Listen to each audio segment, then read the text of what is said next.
On today's episode of Designing Spaces, we'll explore ways on how you can start saving on your home's energy cost. Selling your home? We've got tips on how to increase your chances. We'll transform this newly installed pool into an outdoor oasis. Mortgage advice and how to maximize your laundry room space.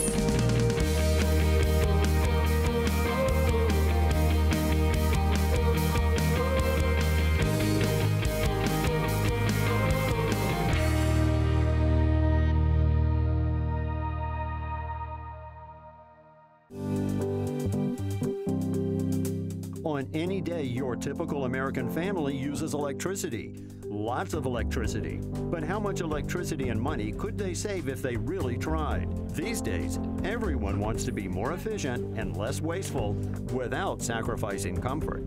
Well, in my house, I'm the one that manages the budget, so saving money is always important to me. Saving energy is something really important to us as well because it's a win-win. We can save money and help the environment. Since moving into this home, Ellen has even gone the extra step and purchased energy-efficient appliances. After looking at the energy usage on my bill, I knew there was more I could do. So she called Duke Energy for a free energy assessment in her home. As an energy assessor, when we come out to your house, we're going to look at your components of your house and we're going to visualize how those are impacting your energy usage. Gordon visited Ellen to take her on a home energy assessment tour of the house. This is where we can get some money-saving tips that could help us all. Ellen? Yes. Hi, I'm Gordon with Duke Energy. So a lot of times people aren't even going to realize how much their bill can be affected just by the inefficiencies on how they're using energy in their home. We'll just walk through the house. I'll point out things that I see, maybe things that need a little improvement, things that you're doing really well, and I'll just talk about it as I go through, and you just ask me any questions that you have. Sounds good, let's go. Okay. All right, Ellen, so looking at your weather stripping, as your house ages, you start to compress this a little bit. You might start getting some nicks and some tears in it. You want to keep an eye on that, especially when you close the door and you can see daylight coming through there. That's when you want to change this out. Definitely something you can do yourself, and it'll help save you money. Ellen, let me show you this. Looks like the window was open recently for something. You just want to make sure they're closed all the way, because this side I can see is sitting up, so the window wasn't pushed in all the way. Just make sure it's closed and it's locked. You have a nice double pane insulated window. For that energy efficiency rating, it really needs to be closed up nice and tight, and that'll help you save some money. Let's take a look at your water heater temperature here. We'll turn this on for a second and let it start heating up. Okay.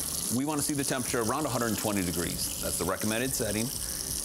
Looking at your temperature, you are a little high, so we could go out in the garage, we could take a look at that water heater, and I can show you how to fix that problem and save you some money. Okay, sounds good. This way. All right, excellent. You have a hybrid water heater. This is a regular water heater with the addition of having a heat pump on, just like outside on your home. Very beneficial. It takes the warm air from your garage, boosts that temperature, makes your hot water very efficiently, and it puts off the side air. Will put off cold air when it's running, so it's great for Florida. But as you can see from your display here, you are running a little bit hot. We want to see it around 120. So if you want to, you can adjust it down with the arrows there down to 120. And right there, that will start saving you money just the way it is. All right, so I noticed you had a second refrigerator here in the garage. Just want you to be aware that second appliance can cost you upwards $17 or more per month. You just want to make sure you really need it. If you're not utilizing it, empty it out, shut it off. All right, looking at your thermostat, so I see you're down at 74 degrees. We want to see around 78 degrees. That's your maximum energy savings and still comfortable for most folks. For every degree you're going to go up, that's going to save you about 7 to 10% on your cooling costs. So it can make a big difference after a little while. So we're going to bump it up maybe a couple degrees today, get used to it, and then get up to that maximum 78 degree settings. Start saving you some money. Okay, I think I can do that. All right. Okay, so the air handler is right over here. Okay. You have nice mastic sealant around here. It's sealed at the top. You have some sealant around the bottom, so you're not wasting any energy inside here. That's great. I see you have a nice clean filter here, nice replacement one ready to go, and that's what you want. You want to keep a good clean one on hand, just like you have here. Check your air filter down there about every 30 days. If it starts to get a lot of buildup on it, or it's getting dirty, starting to bend in, or even if you hear it whistling, those are all good indications, time to change it. This is the best way to help keep this running top notch. And then I see you have an attic access there. That's one of the places we can really find some ways that we might be able to save you a lot of energy in your house. So I'm gonna go up there, I'm gonna take a couple measurements in a few spots. We're gonna look at your R value to make sure that you're not letting heat from the attic come down this way, or in the wintertime, you're letting the heat go up through. So we wanna stop it both directions. Based on your insulation, we want to see about 10 to 12 inches, and right there I have 14 inches, so that's an excellent reading right there for a great R value of R30 or higher.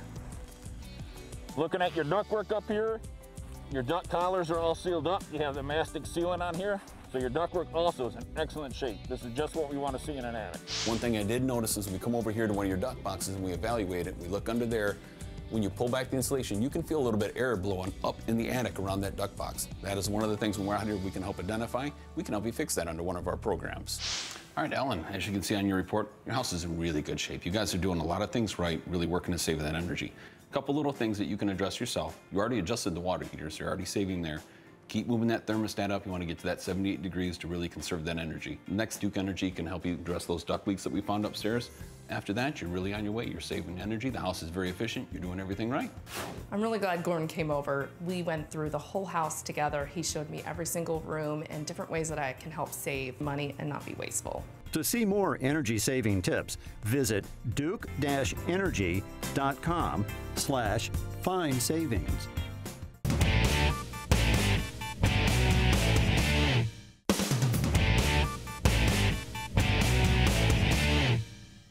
This competitively priced home is a 3-2 near the beach and in a great school district.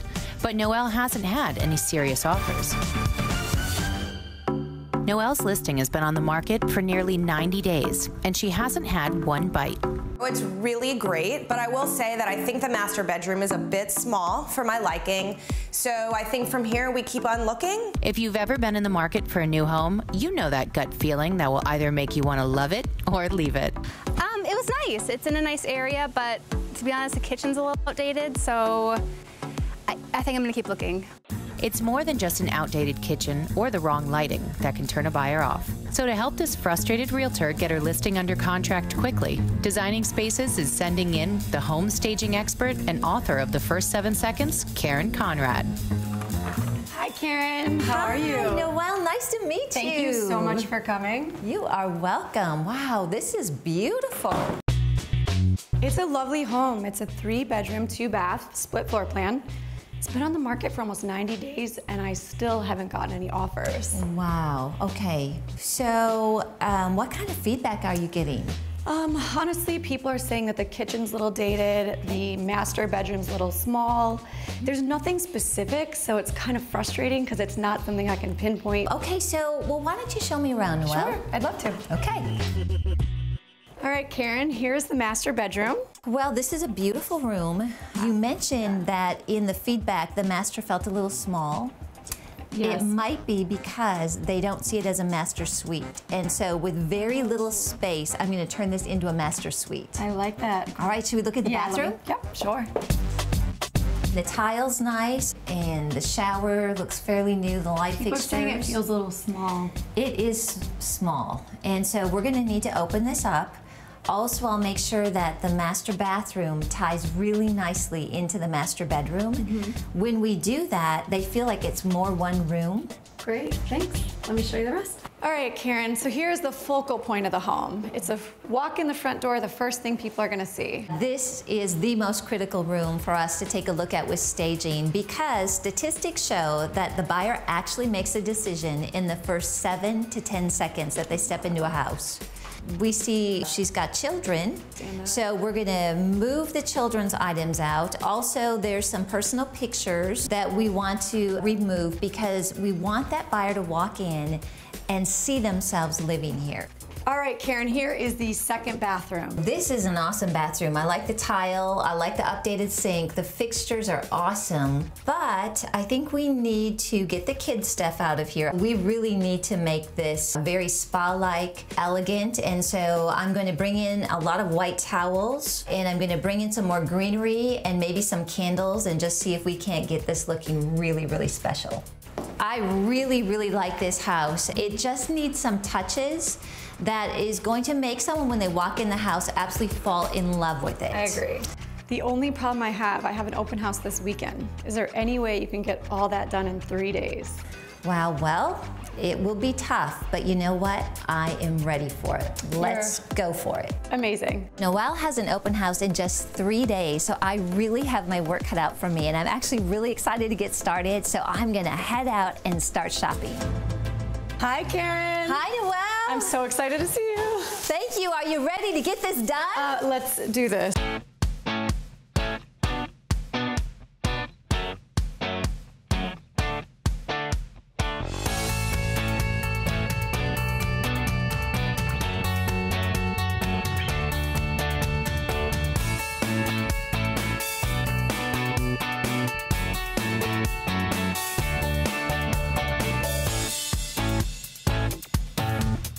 We are all set to go just in time. Oh my goodness, look, I think your first potential buyers are here. Okay. See you later, Noelle. Bye. Thanks, Karen. Hi. Hi, ladies. How are you? Hi, how are you? Thanks. That was a lot of work in a short period of time, but I really think it's going to make all the difference for Noelle. We have 7 to 10 seconds to capture the heart of the buyer, and I think we did it. For more information on how to grab a buyer's attention in that first 7 seconds, go to KarenConrad.net. It was great. It's perfect for her out of all we've seen, right? Yeah. Mortgage tips you should know. Brought to you by Affinity Partnerships. Buying a home seems complicated and stressful, full of details and procedures. Understanding the loan process can definitely be an advantage. So whether you're refinancing, whether you're purchasing a home, it's really important that you understand and you feel comfortable with the mortgage consultant that you're working with. So there are a lot of steps, there are a lot of processes, and as you'll find out, there are a lot of forms to be completed and submitted to your lender. So be patient and ask questions as you go through the flow. Appraisals. An appraisal is done to assess the value of the home. When an appraiser, who is a third party, comes in, they're going to look at the size of your home, the condition of your home, and compare it to homes in the nearby area that have sold or the property values nearby to show what exactly your home is worth. Title search. Why they're important. Through the title search, you're able to find out, are there any special conditions on the property you're about to buy? Are there any liens on the home that you may end up being subject to down the road?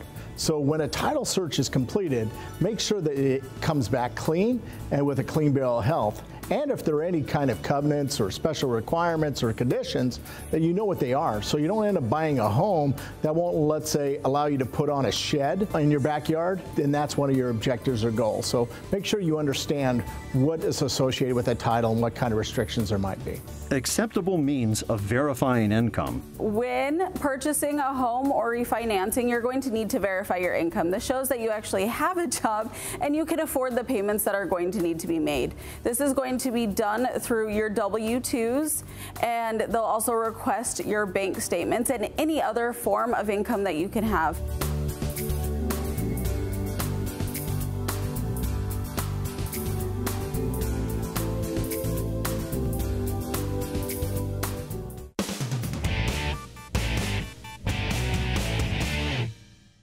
Hi, I'm John Holden. You know, in the heat of summer like this, nothing can beat a backyard pool, right? But that's only the beginning step of what's needed to create your own backyard oasis. We're going to show you how easy it can be to pave your way to paradise. Let's take a look. When we first met homeowners Paul and Melinda Austin on Designing Spaces, they couldn't wait to splash some life into their big backyard by having a state-of-the-art optimum pool installed in just hours.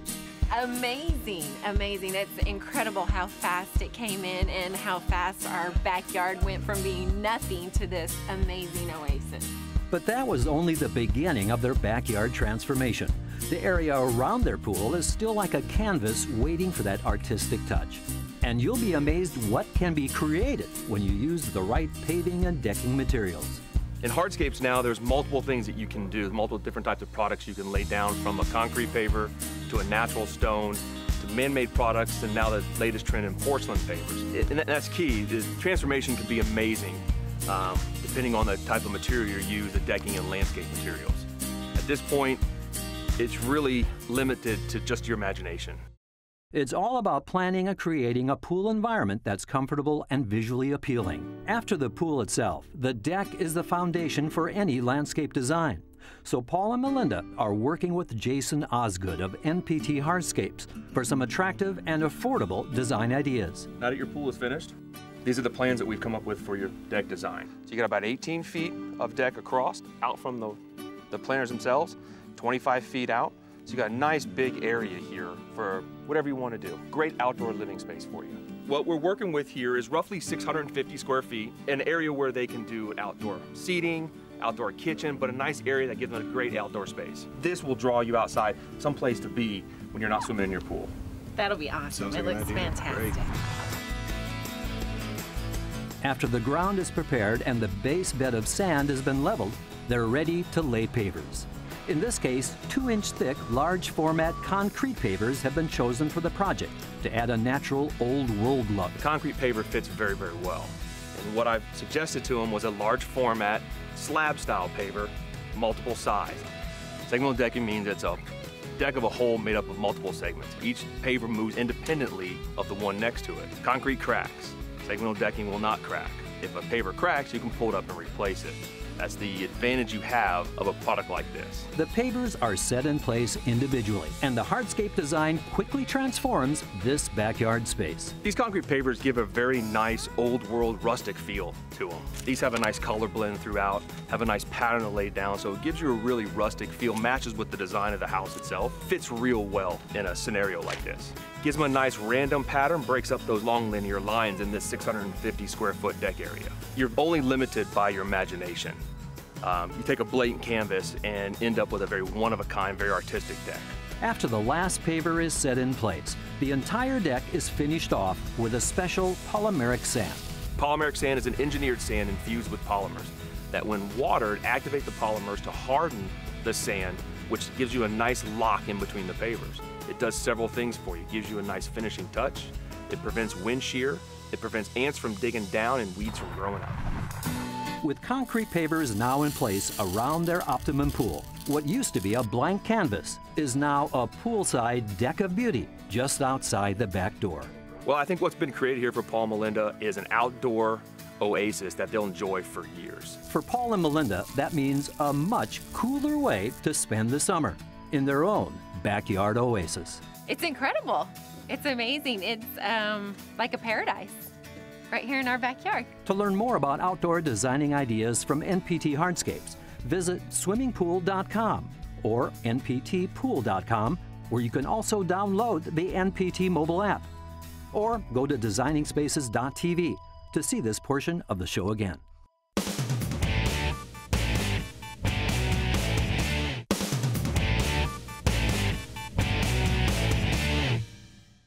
Hi, I'm Tatiana Knight and I'm a professional organizer.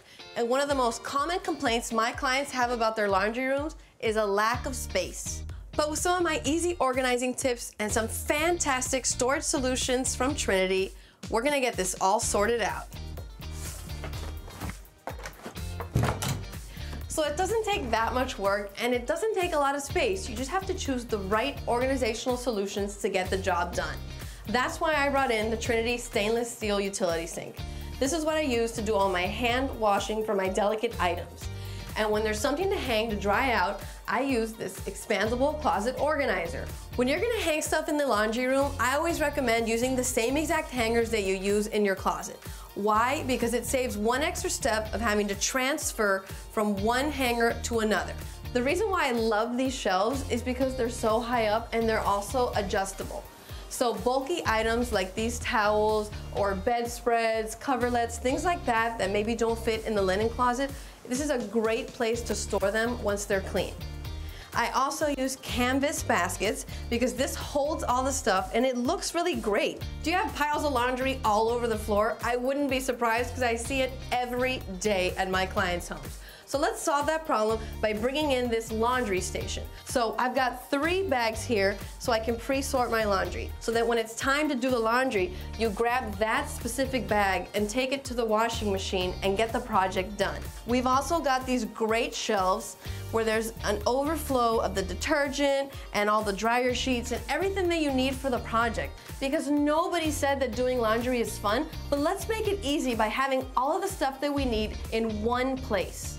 Now that all the clothes are clean, I need a space to fold the laundry. So I brought in this Trinity wood top table, which is a great standing height to get this done, but it's also really narrow so it doesn't take up a lot of space in my house, and it's adjustable. So here I go. I always put all my stuff out to see what I'm working with, and then I separate it into categories, like all the towels on one side, all the socks on another, and that way I know where to pick up the project if I get stopped in between, and I can also congratulate myself when I finish little categories at a time. With a few great products like this, it makes the boring task of doing your laundry so much easier. Happy organizing! For more creative storage ideas, visit trinityiI.com. You can visit these websites to learn more about the participants on this edition of Designing Spaces. Making a space you can call home, living the lifestyle you desire, it's what we're all about. We're Designing Spaces.